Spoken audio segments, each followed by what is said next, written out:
चलिए 12th के सभी विद्यार्थियों का कोटि कोटि वंदन। देखिए, मैंने कल आपको पहला पाठ पूर्ण करवा दिया था और आज मैं दूसरा पाठ ले रहा हूँ। इसके जो प्रश्न उत्तर है पहले पाठ के, उस क्वेश्चन आंसर की फोटो मैं आपके सेंड कर दूंगा ग्रुप के अंदर। उनको देखकर आप अपने मन से उत्तर लिख सकते हैं, क्योंकि मैंने आपको सारांश करवा दिया है। तो बजाय इसके लिखने के मैंने जो है दूसरा चैप्टर आपका शुरू करवा दिया है। आपको जो है इमेज में आपको व्हाट्सएप ग्रुप में भेज दूंगा पहले चैप्टर के जो भी प्रश्न उत्तर हैं उनकी, तो आप वहाँ से कर लीजिएगा। उसके पश्चात दूसरा जो पाठ है, दूसरा पाठ है सूरदास का। सूरदास जो है कृष्ण भक्त के अनन्य कवि, जो सगुण भक्ति के कवि हैं। जब वो कृष्ण का नाम आ जाता है तो सगुण हो गया। क्यों? क्योंकि वो भगवान के नाम में विश्वास कर रहे हैं, तो सगुण हो गया। ये सगुण और निर्गुण मैंने आपको कबीर जब समझाया था तब मैंने आपको बता दिया था कि सगुण और निर्गुण में मूल रूप से अंतर किसका है। ठीक है, तो सगुण से आप समझ जाए आदि बात, तो कि सगुण होने का मतलब भगवान के नाम में, मूर्ति पूजा में आदि सभी बातों में वो विश्वास करते थे। चलिए, जन्म हुआ था इनका 1483 ईस्वी के अंदर।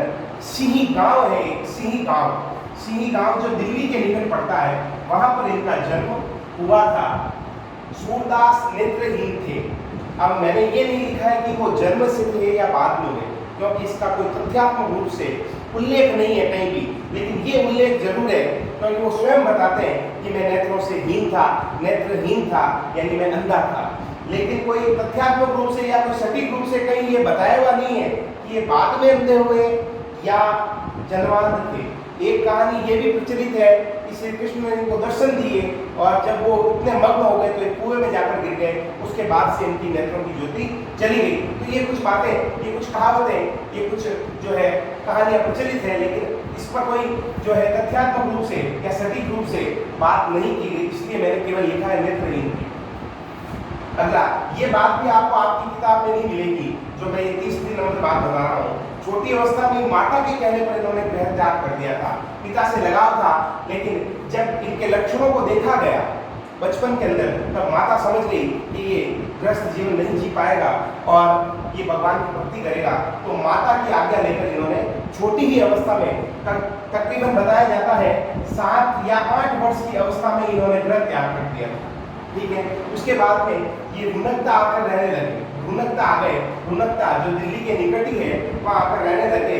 उसके बाद में जब एक बच्चे को इस तरह देखा कि अकेला जीवन यापन कर रहा है या जो है पेड़ के नीचे बैठा है, जब वल्लभाचार्य जी वहाँ से गुजर रहे थे, तो वल्लभाचार्य जी ने इनको दीक्षित किया और इनके वल्लभाचार्य जी के उपदेशों का इतना इन पर प्रभाव पड़ा कि उन्होंने बड़े होकर कृष्ण की लीलाओं का वर्णन किया।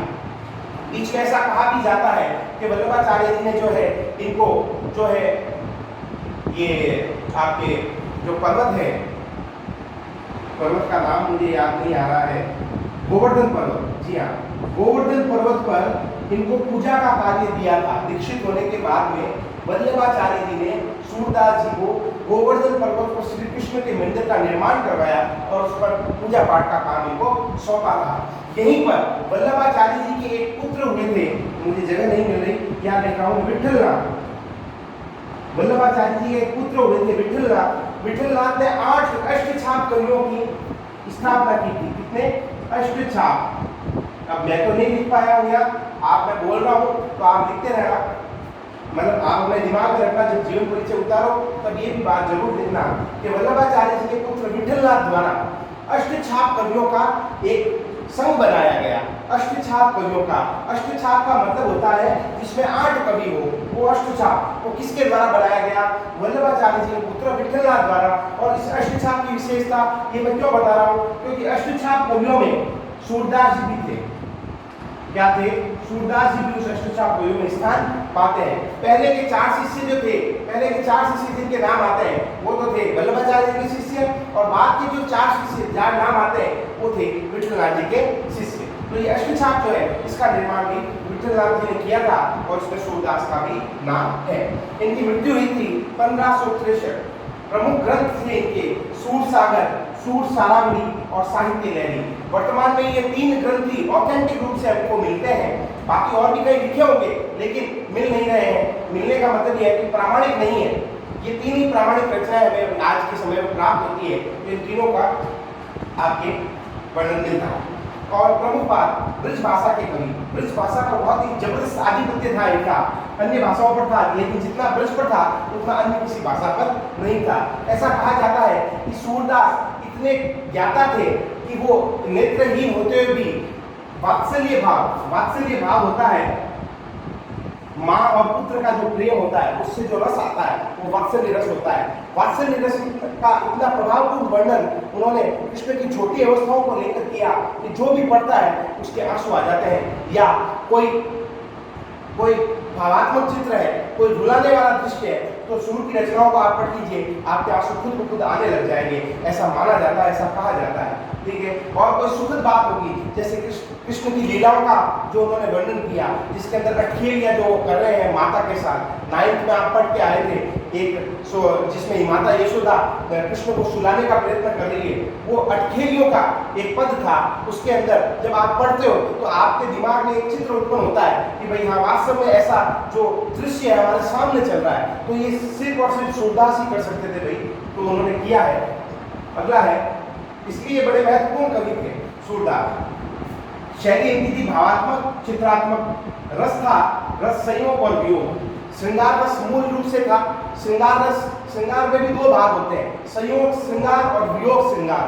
जब कोई सुखद बात होगी, जब कोई प्रकृति की बात होगी, जब कोई प्रेम की बात होगी, वहां तो आपके आएगा संयोग श्रृंगार। और जब कोई दुख की बात होगी तो वहां आएगा वियोग श्रृंगार। ठीक है। इसमें शब्द शक्ति भी मिलेगी भाई आपको, वो होगी लक्षणा, यानी किसी के लक्षण देखकर उसको इसके समान बता दिया। तो शब्द शक्ति अपन ने पढ़ी है, तो लक्षणा अपन बता पाएंगे कि लक्षणा कहाँ होगी। ठीक है। अब जो ये पद है आपका, ये वाला, मैं 1 मिनट आपको क्लियर कर देता हूँ। ये जो पद है, ये जो आपके पद है, ये वाला, ये से मैं हटा रहा हूँ, आप उतार लीजिएगा बाद में वापस पीछे जाकर। ये जो पद है ये पहला पद है, और आज मैं केवल आपको पहला पद ही करवाऊंगा। ये जो पहला पद है, अब इसमें सीन क्या है वो सुन लीजिए। इसलिए कहानी जब तक आप नहीं समझ पाएंगे तो ये भी आप नहीं समझ पाएंगे। हुआ क्या था कि श्री कृष्ण जो है ब्रज छोड़कर मथुरा चले गए थे कंस की हत्या करने के लिए, जो उनके मामा श्री थे।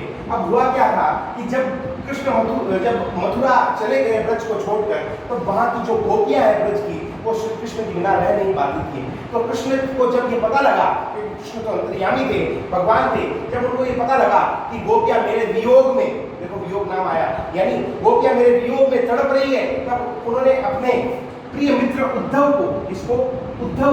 उद्धव को भेजा और कहा कि आप मथुरा जाएं और गोपियों को ये संदेश दें कि मैं जल्द ही अपना कार्य पूरा करके पुनः ब्रज लौट आऊंगा। जब ये संदेश उद्धव जाकर दे रहे थे या जाने ही लगे, तब कुब्जा नाम की एक स्त्री, कुब्जा, ये भी श्री कृष्ण की अनन्य भक्त थी और ये नहीं चाहती थी कि श्री कृष्ण वापस मथुरा चले जाए। तब इस स्त्री ने क्या किया, तब इस स्त्री ने उद्धव को अपने पास बुलाया और कहा कि हे उद्धव, जो कृष्ण ने कहा है वो सब आप भूल जाएं और मेरा संदेश जाकर गोपियों को दें और कहें कि श्री कृष्ण अब कभी भी नहीं लौटेंगे। अगर आप भगवान को प्राप्त करना चाहती हैं तो आप भगवान की क्या करें, भक्ति करें। भक्ति करोगी तब भगवान प्रसन्न होंगे और आ जाएंगे। जब उद्धव के दिमाग में कुब्जा द्वारा कही गई बात स्पष्ट हो गई, तब वो ब्रज पहुंचे और उन्होंने गोपियों को योग संदेश देने का, यानी जब तब तपस्या, ये सब क्या है, ये सब क्या है, ये सब है योग, यानी जब आप भगवान को इस तरीके से, ये बहुत कठिन साधना है, जब आप ये कठिन साधना करोगे और तब भगवान आपसे प्रसन्न होंगे और आपको दर्शन देंगे। ये बात उद्धव ने गोपियों को जाकर कह दी। अब बेचारी अनपढ़ गोपियां क्या जाने कि जब तक तपस्या या साधना क्या होती है। वो अनपढ़ होते हुए भी ज्ञानी उद्धव को परास्त कर गई। कैसे? तर्कों से परास्त कर गई। और जो उन्होंने उद्धव को जो तर्क दिए, यानी उद्धव तो ज्ञान को श्रेष्ठ मानते थे। ये प्रश्न भी आपके कहीं कहीं आएगा, इसलिए ध्यान से समझना। पूरी कहानी मैंने आपको बता दी है। उद्धव तो ज्ञान को श्रेष्ठ मानते थे और गोपियां बेचारी अनपढ़ थी, तो वो किसको श्रेष्ठ मानती थी भाई? प्रेम को। किसको श्रेष्ठ मानती थी? प्रेम को श्रेष्ठ मानती थी। तो उन्होंने अपने प्रेम के बल पर ज्ञान को भी हरा दिया, परास्त कर दिया। अब आपको ये समझ में आएगा कि यहाँ पर गोपियां जो तर्क दे रही है उद्धव को, वो तर्क है, और वो तर्क का आधार क्या है? वो तर्क का आधार है प्रेम। क्यों? क्योंकि गोपियां कह रही है, गोपियां जब जब बोलेगी तब ज्ञान परास्त होगा। अब आप देखिए, हमारे हरी हारिल की लकड़ी, यहाँ पर प्रेम की एक निष्ठता के बारे में बताया गया। मैंने कहा कि जब जब गोपियां बोलेगी तब तक वो प्रेम की बात करेंगी। यहाँ पर उद्धव जो है, यहाँ पर सूरदास क्या स्पष्ट करवाना चाहते हैं कि प्रेम श्रेष्ठ है। किससे? ज्ञान से। जो कार्य ज्ञान से नहीं हो सकता, वो कार्य प्रेम से हो सकता है। और क्या कहा? यहाँ पर प्रेम की एक निष्ठता को स्थापित करने का प्रयास किया गया गोपियों द्वारा। प्रेम की एक निष्ठता को जो है, प्रेम की एक निष्ठता को स्थापित करने का प्रयास किया गया। और सूरदास कहते हैं कि गोपियां उद्धव से कहती है कि हे उद्धव, हमारे हरी हारिल की लकड़ी, कि हे उद्धव, हमारे जो श्री कृष्ण है हमारे लिए एकमात्र सहारा है। हारिल की लकड़ी, हारिल एक पक्षी होता है जो अपने पंजों में लकड़ी के टुकड़े को दबाए रखता है और वही उसके जीवन का आधार होता है। जैसे ही उसने लकड़ी के टुकड़े को अपने पंजों से नीचे गिरा दिया, तब उसकी भी मृत्यु निश्चित है, क्योंकि वो नीचे आकर गिर जाएगा और उसके जीवन का आधार जो है वो समाप्त हो जाएगा। तो कहने का मतलब क्या है? यहाँ पर कह रही है गोपियां के उद्धव, जिस प्रकार हारिल पक्षी का सहारा उसकी लकड़ी होती है, लकड़ी का टुकड़ा होता है, उसी प्रकार से श्री कृष्ण भी हमारे जीवन के क्या है? आधार है। हमारे जीवन के क्या है? आधार है। जिस प्रकार हारिल पक्षी की लकड़ी उसका आधार होती है, उसी प्रकार श्री कृष्ण भी हमारे जीवन के क्या है? आधार है। मन वच क्रम नंदन सो, उर का मतलब होता है हृदय। कि हमने, गोपियां कह रही है, देखो प्रेम की एक निष्ठता को ज्ञान से बड़ा बताती हुई कहती हैं कि हमने अपने हृदय में मन से, वचन से, क्रम से, मन से, वचन से और कर्म से नंद नंदन यानी नंद के पुत्र को अपने हृदय में बसा कर रखा। वापस, हमने मन से, वचन से, कर्म से नंद नंदन यानी नंद के पुत्र को अपने हृदय में स्थापित कर लिया है, बसा कर रखा है। यह दृढ़ करी पकड़ी, और उसको मन में पकड़कर, दृढ़ता से पकड़कर रखा है। पकड़ी का मतलब होता है पकड़ना। क्या कहा कि हे उद्धव, हमने श्री कृष्ण को मन से, वचन से, कर्म से नंद के नंदन को अपने हृदय में दृढ़ता से पकड़कर रखा है। और क्या कहा? जागत सोवत स्वप्न दिवस निसी, कि जागते, सोते, सपने में, दिन में, निसी का मतलब रात में, काना काना जकरी, हम तो काना काना की रट लगाए रखते हैं। रट लगाना, जकरी का मतलब होता है रट लगाना। अब भाई कोई चीज की हम रट कब लगाते हैं? जब वो हमें अधिक प्रिय होती है या उस वस्तु को हम चाहते हैं। ठीक है, जब हम भी किसी चीज की क्या लगाते हैं? रट लगाते हैं। अब जैसे घूमने जाना हो तो अपन कहते हैं भाई हम मैं जाऊंगा, वहां जाऊंगा, वहां जाऊंगा, ये क्या है? हम रट लगा रहे हैं। यानी हम किसी चीज को अगर पसंद करते हैं, अगर उस चीज को अधिक महत्व देते हैं अपने जीवन में, तो हम भी क्या लगाना चालू कर देते हैं? रट लगाना प्रारंभ कर देते हैं। उसी प्रकार से गोपियां कहती है कि हम तो जागते, सोते, सपने में, दिन में, रात में काना काना की रट लगाए रहते हैं। सुनते ही जोग लागत है ऐसो, कि उद्धव तुम्हारा ये ज्ञान का संदेश तो सुनकर ऐसा लगता है जो करुई ककड़ी, जो जो जो यानी अलंकार कौन सा हो गया? याद करो भाई, उपमा। जो, ये मैंने लिखा थे आपको वाचक शब्द उपमा में। क्या कहा कि सुनते ही जोग लागत है ऐसो। हे उद्धव, आपका योग का संदेश सुनकर तो ऐसा लगता है कि मानो हमने करुई ककड़ी यानी कोई कड़वी ककड़ी को खा लिया हो। यानी योग को, यानी योग को, यानी ज्ञान को कैसा बताया? कड़वी ककड़ी के समान बताया। इसने, गोपियों ने। सोई व्याधि हमें ले आए, कि हे उद्धव, व्याधि का मतलब होता है रोग। कि हे उद्धव, आप तो एक ऐसा रोग लेकर आ गए हो जिसको देखी सुनी न करी, न तो किसी ने देखा है, न किसी ने सुना है, न किसी ने ऐसा किया है। आप तो ऐसा रोग लेके आ गए हो। अब गोपियों ने रोग किसको कहा? इस ज्ञान को क्या कहा? रोग का। अब बेचारी गोपियां, अबला स्त्रियां, अनपढ़ स्त्रियां क्या जाने कि भाई योग क्या होता है, साधना क्या होती है, तपस्या क्या होती है। तो इसलिए गोपियों ने कहा कि हे उद्धव, आप तो एक ऐसा रोग लेकर आ गए हो जिसके बारे में कभी देखा न कभी सुना। यह तो सूर तिन्हीं ले सौंपो जिनके मन चक्री। सूरदास कहते हैं कि गोपियां उद्धव से कहती है कि हे उद्धव, ये तो ज्ञान का संदेश उनको जाकर सौंपिए जिनके मन चक्री के समान चलायमान है। चक्री के समान चलायमान का मतलब होता है जिसका मन कभी भी टिकता नहीं है एक जगह। आगे बात समझ में? जिसका मन किसी एक ईश्वर में नहीं लगता। हमारा मन तो एक निष्ठ है, हम तो प्रेम में मग्न है, श्री कृष्ण की एक निष्ठता में हम बंधे हुए हैं, तो हमारा मन चक्री के समान नहीं है। जिनका मन चक्री के समान है उनको जाकर ये योग का संदेश दीजिए।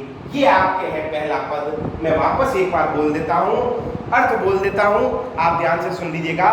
देखें, प्रेम की एक निष्ठता को स्थापित करते हुए गोपियां उद्धव से कहती है कि हे उद्धव, श्री कृष्ण जो है हमारे लिए हारिल पक्षी की लकड़ी के समान है। जिस प्रकार, ये लिखना पड़ेगा, जिस प्रकार हारिल पक्षी अपने पंजों में लकड़ी के टुकड़े को दबाए रखता है और वही उसके जीवन का आधार होता है, उसी प्रकार श्री कृष्ण भी हमारे जीवन के क्या है? एकमात्र आधार है।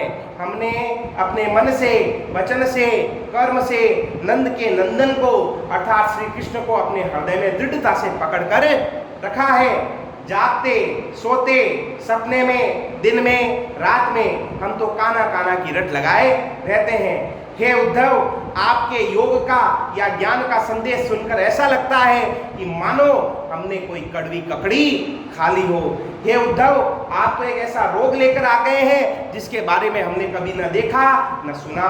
हे उद्धव, सूरदास कहते हैं, गोपियां उद्धव से कहती कि हे उद्धव, यह तो उनको सौंपिए ज्ञान का संदेश जिनके मन चक्री के समान चलायमान होते हैं। तो भाई आपको इसका जो है सप्रसंग व्याख्या करना है, बड़े ध्यान से करिएगा।